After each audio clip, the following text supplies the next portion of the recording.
Welcome back to another reading and correcting of The Used Child by me, Kindar, the Tiger Writes, and Ty, the Tiger Supervisor. Today we are doing chapter 24. Alex put the earpiece in, pulled it out, put it back, trying to find a comfortable position for it, and let that distract him from thinking about what Tristan might do to Emil. He'd considered staying by the door and listening in, but what would that accomplish? If he heard violence, all he'd be able to do was suffer along with Emil. He forced his stomach to settle by breathing. He thought he'd put all that queasiness behind him after all the horrors he'd seen and done. It seemed there was one last thing he hadn't come near to. It was true, but he'd been told. There was always something new the universe can throw at you. A kid. Fuck. Children shouldn't be dragged into this. Never. And his own son? What kind of man was Master that he'd do this to his own son? Alex clenched. He wanted to scream. He didn't know where that anger came from, but he was determined to find something, anything, to make the man who treated his son that way pay. He looked at the door. Tristan might be hurting him, but Masters was the one who'd arranged this. He hated the man even more for going through a proxy. He should have had the guts to do this himself. The earpiece beeped, let him know they had sync for the ship's computer. It gave him something other than his anger to focus on. He needed to be thinking clearly to do this. Talk to me. Tristan had told him he could continue searching. That meant talking to the ship. The authorization had been implied. He had to hope Tristan saw it that way. Hello. Came the cold, dispassionate, digitized voice, and Alex froze. Wasn't Tristan. The fact that it sounded like him was just in Alex's imagination. Computers didn't sound like their owner. That was a myth, a trick of psychology. Do you mind if we talk? He bypassed the interface and looked through the code. He had to do this. If Tristan caught him, tell him that he needed to know what he had to work with so he could better make use of it when cursing other systems. He wouldn't touch the code. Making changes would be suicidal. Tristan wouldn't know. He always knew. I do not, the computer replied. I'm wondering if we can be friends. The code was perfect. Not simply in that the right wording had been used, but every line was straight. And stayed in place over and under the other lines. There was no flow, no interaction. There was no space left for the computer to build a personality. He'd never seen code like this. Even the other coercionists he'd come across who didn't use earpiece still coded with flow along the computer's personality. Tristan had forced it to be exactly the way he wanted it to be. I do not have a reference. What is friend? How was he supposed to explain what a friend was? He didn't have the time to even start on the subject. I'll have to explain later. He moved through the rigid structure of the code, each line fixed in place, but that came unbidden. How could you curse a system that didn't have any chaos for you to use? Couldn't. Just by the structure, any change he made would stand out. Unless he had millions of lines of code, each one written by Tristan. He could teach himself how to code like him, matched its syntax, its structure. It was insane. Tristan would know. Alex smiled.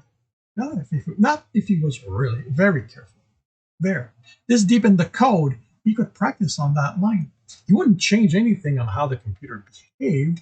It would be hidden under so many other layers. It was the perfect place to test his skill against Tristan's and find out if he would ever notice. His leg twitched and he winced and remembered pain. What was he thinking? If? There was no if. Tristan would know, and Tristan wasn't the target of this puzzle. Tristan wasn't the target. This possibly near impossible to coerce computer wasn't the target. It was his platform. He'd looked at the code. He knew what the computer could do. That was all he needed right now. He had to focus on the real target, Masters. Okay, let's get to work. He collected the new information his programs had gathered. Another bank had been identified. A bunch of possible identities he'd have to look through manually. Bank first. He had 8 of them. He went through all their public codes, collecting what he could without actually coercing. And now, he told the ship's computer, I might have exaggerated when I told Tristan I could get through this with your help. He didn't get a reply. None of the indignation any self-respecting system would feel at being told it wasn't enough. That isn't a slight on you. It's a comment on these banks. I'm not sure I could get through them even with Luminex's system. Talk too much, I mean that. It was his thing. Teachers always warn students that they develop a thing, a habit, a pattern that, if they weren't careful, would give them away. Alex hadn't scoffed. He'd taken his teacher seriously and worked hard on not getting a thing. And then, a decade later, he'd been almost caught. A system designed specifically for how he worked. He'd barely gotten out of it without them shutting him down. When he'd investigated how they'd known, he'd found data banks of his speech pattern. Thousands of recognition programs slaved to them, looking for him. Not by name, but by voice. He'd obliterated it, but he was certain there were others around. He couldn't stop talking. It was more than just a thing. It was how coercion happened. It wasn't just coding. It was computer psychology. But how? But now he was careful when working around any system that could be watched, and he limited his talking to the platform. Tristan was proof it could be done without saying a word, and Alex envied him a little for that. With a minimum of talking to the bank's computer, he made it past the interface and through the first layer of security. Here, he had access to the names of the clients as well as transaction flow, but no details about them. A datapad clattered before him. Veritex Industries was written on it. Tristan was sitting in the pilot's chair. Alex looked over his shoulder at the door. He'd gotten that information from Emil. What state had he left him in? Was he even a... No, he refused to believe that Tristan would kill a child in cold blood. He couldn't care. Tristan couldn't be that much of a monster. And they didn't have masters, so Emil was still valuable. Alex stood and stopped as Tristan looked at him. There was no expression on his face, but Alex felt his leg twitch and he sat. He needed to find a way to stop that. He didn't need the constant reminder of what Tristan was capable of doing. Veritex Industries was a mining company, one of more than he could be counted. Mining, along with farming, were the most widespread industries in the universe. Everyone needed material and food. It owned a little over 100 mines, which made it a fairly small player in that industry. Its revenue was in line with other companies in that bracket, so Wyatt Tristan told him to look into them. What was the link between them and this, Emil and Masters? He got into Veritex's system with ease. Mining might have been widespread, but it was considered minor, and only the larger companies bothered with good security. Inside, he wrote a tracking program, incorporated a replicating function, and set it loose to go after everything that left the system. So something would eventually come back that would tell him what the link was. While it worked, he went back to one of the banks. Since his program had already identified how masters communicated with them, it was easy for Alex to find one of those links and piggyback on it to reach the account, or, as it turned out, accounts. Masters had 6 accounts within this bank, or rather, he communicated with 6 of them using this link. If he had another method, his program hadn't found it.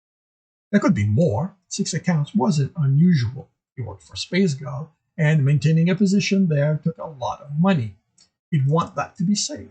The best way to do so was to spread his fortune over multiple accounts. Not linking them would be smarter, which told Alex that Masters had other accounts here. The man was smart.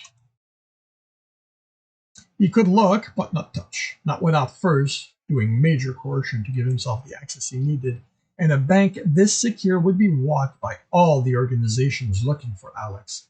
He copied his tracking program and let it loose on one of the transactions originating from these accounts to be adjusted, but adjusted the replicating function.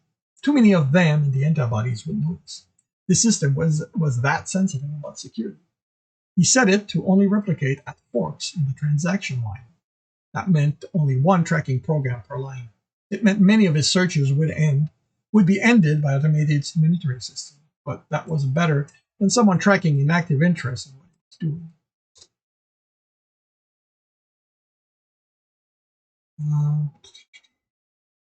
What he was doing. He did the same with each bank, and all he had to do was wait, which meant he had the time to look into Masters directly. Who are you, Mr. Masters? Infiltrating SpaceGov was out of the question. He was one of the best coercionists out there, but if he was the best, SpaceGov would have plucked him out of school, not Luminex. He'd need Luminex's system not to even contemplate trying in the entire research department. And even then, the odds of getting through SpaceGov security and its cadre of coercionists was minimal. But Masters dealt with people from outside SpaceGov. He traveled, and that ship had been distinctive, custom job. He was able to find it, its manufacturer, and noted that Masters had used his name, and it had been the first ship he bought from them. His first purchase went back 63 objective years. He compiled the list of everywhere his ship has gone. He compiled the list of everywhere his ships had gone. Alex loved the mandatory ship tag system. It made it easy to track people. Considering most trips were short and the use of cryo, the approximated Masters had been in with SpaceGov for a subjective 15 to 20 years. How old was Masters? There was no indication of age in anything he could get access to. Government wasn't a young man's game, so he assumed older. Okay, then what did he do before that? An open search brought back too many people with the name Thomas Masters than he could keep track of. The universe was a big place. But the Masters that Alex wanted had been nice enough to provide a picture for him to use as a filter.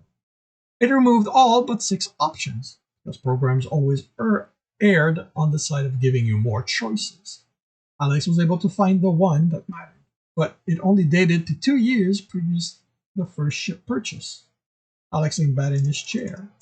Master that changed his appearance. Almost certainly his name, too. If Alex had to guess, Thomas Masters hadn't existed until the man decided he was going to join SpaceGov. Then, who had he been before that? The Vertex Trace program brought him a possible answer. It had connected the company to Masters to a chain of 7 people, 4 men, 3 women. He put the names and the corresponding pictures in their own searches, but one name caught his attention: Gregory Rithal. He checked through the mission brief to make sure he remembered correctly. It was the last name he'd been given for Emil. He put the pictures side by side and he saw the similarities. This could be his father. The man had been at Vertex for 40 years before Masters joined SpaceGov. But when Alex looked at the man's footprint on the net, he was real, and the net as real as it looked, he'd set up too many of his own. Let's start back. The man had been at Vertex for 40 years before Masters joined SpaceGov. But when Alex looked at the man's footprint on the net, as real as it looked, Wait, that does not actually work. What am I going for here? This could be the father. They could be his father. But when Alex looked at the man's footprint on the net,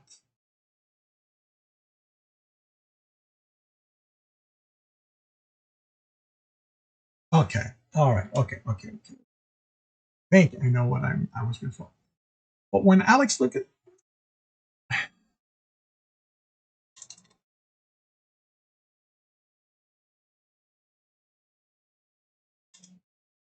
but while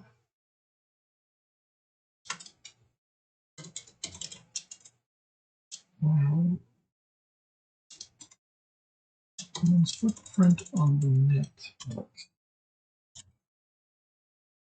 found real.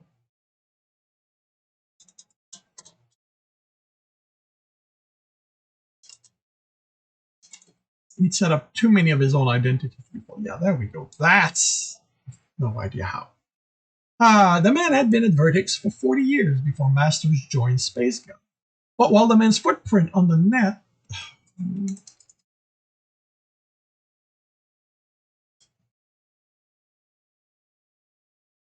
Okay, the man's footprint. Let's do this again.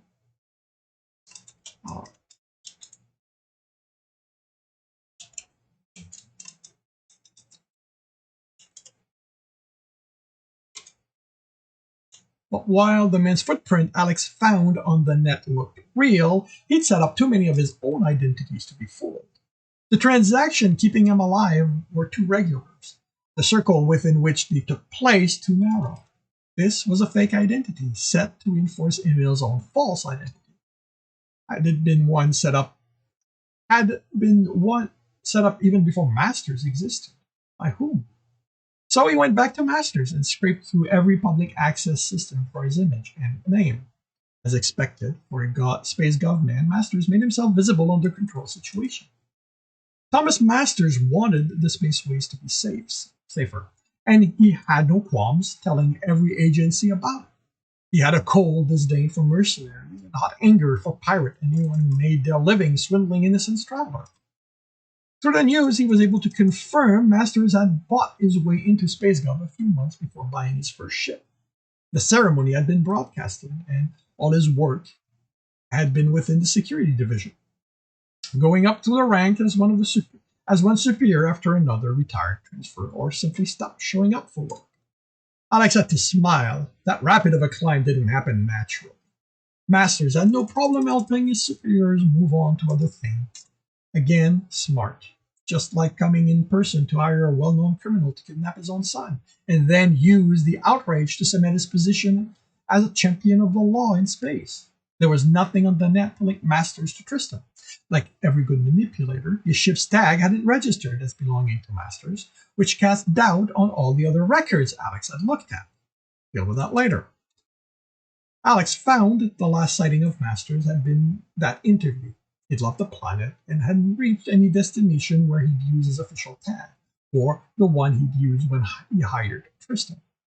If Alex knew the frequency of the beacon every official SpaceGov ship had, he could look at Masters' actual position, but SpaceGov guarded that information carefully. Every linked identity to Vertex turned out to be false, and he couldn't link them directly to one of the bank he knew Masters dealt with. His programs were still going, but Alex figured they were just more places for him to hide money. He took off the earpiece and stood, stretching before getting water and leaning against the wall, trying to order his thought. When he opened his eyes, Tristan stood before him. How did he move so damn quietly? Well, I can give you a history of his time since he joined SpaceGov, but nothing before that. I have a record of his travels during that time, but I need to go through it again to see what's real and what's fabricated.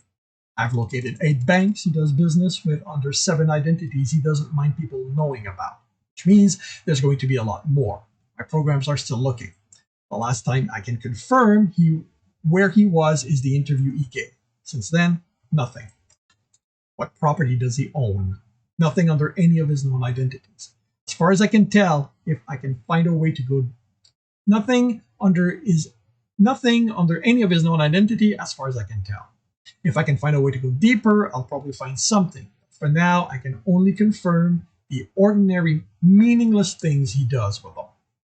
You said you'd be able to get in there. You said you'd be able to get in from here. The voice didn't hold any emotion. Fucking dare twitch, he told his life. He looked at Tristan and spoke in a steady voice. I thought I could. From the station's computer, they looked like your standard banks. But once I got through the interface, I discovered they're actually vault of the highest order. There are dozens of security programs on every communication line and multiple coercionists ready to intervene. He drained his glass.